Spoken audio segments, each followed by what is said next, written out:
चलिए निश्चित अनुपात के नियम को समझते हैं। इसे स्थिर अनुपात का नियम भी कहा जाता है।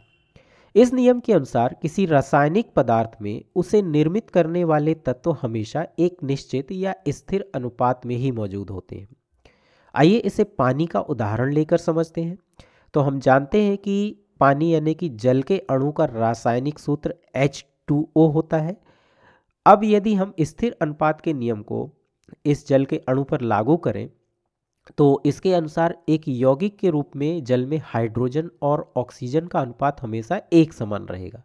और यहाँ हम देख भी सकते हैं कि जल का एक अणु हाइड्रोजन के 2 परमाणुओं और ऑक्सीजन के 1 परमाणु से मिलकर बनता है।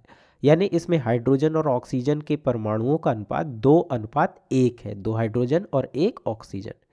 इसका मतलब जल के किसी भी नमूने में, चाहे वह नल का हो, नदी का जल हो, भौम जल हो या फिर झील या समुद्र का ही पानी क्यों ना हो, उसके किसी भी नमूने में हाइड्रोजन और ऑक्सीजन के परमाणुओं का अनुपात एक समान होगा।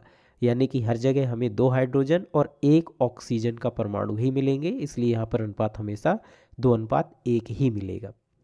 स्थिर अनुपात का यह नियम द्रव्यमान यानी कि मास पर भी लागू होता है। हम जानते हैं कि प्रत्येक परमाणु का अपना द्रव्यमान होता है।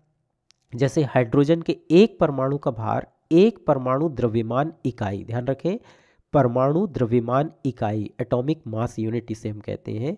तो हाइड्रोजन के 1 परमाणु का भार 1 परमाणु द्रव्यमान इकाई होता है, 1 AMU होता है, एटॉमिक मास यूनिट होता है। इसलिए हाइड्रोजन के 2 परमाणुओं का भार क्या होगा, 2 AMU, 2 एटॉमिक मास यूनिट होगा। इसी तरह ऑक्सीजन को जब हम देखें तो ऑक्सीजन के 1 परमाणु का भार 16 परमाणु द्रव्यमान इकाई यानी कि 16 AMU होता है। इसका मतलब हम कह सकते हैं कि पानी के एक अणु में ऑक्सीजन और हाइड्रोजन के द्रव्यमानों का अनुपात 16:2 है। 16 यहाँ ऑक्सीजन के 1 परमाणु का द्रव्यमान है और 2 यहाँ पर हाइड्रोजन के 2 परमाणुओं का द्रव्यमान है। इसे यदि हम और सरल करें, सरलीकरण करें तो 8:1 भी हम लिख सकते हैं। 2 से 16 में भाग देंगे तो 8 और 2 की जगह हमें 1 मिलेगा।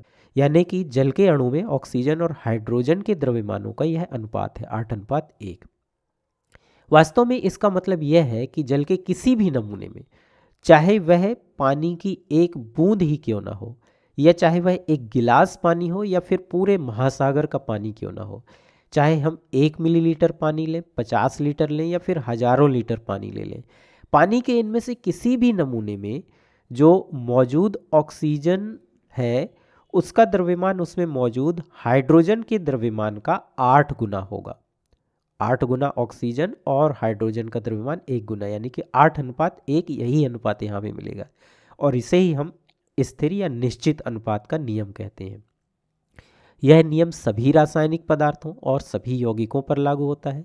जैसे यदि कार्बन डाइऑक्साइड की बात करें तो हम जानते हैं कि कार्बनिक पदार्थों के दहन से कार्बन डाइऑक्साइड बनती है। इसी तरह जीव जंतु श्वसन के दौरान भी कार्बन डाइऑक्साइड छोड़ते हैं। तो चाहे हम कार्बन डाइऑक्साइड का इनमें से कोई भी नमूना ले लें और चाहे उसे कितनी भी मात्रा में ले लें, उसमें ऑक्सीजन और कार्बन के परमाणुओं का अनुपात या फिर ऑक्सीजन और कार्बन के परमाणुओं के द्रव्यमानों का अनुपात हमेशा एक समान मिलेगा। तो यह है निश्चित अनुपात या स्थिर अनुपात का नियम।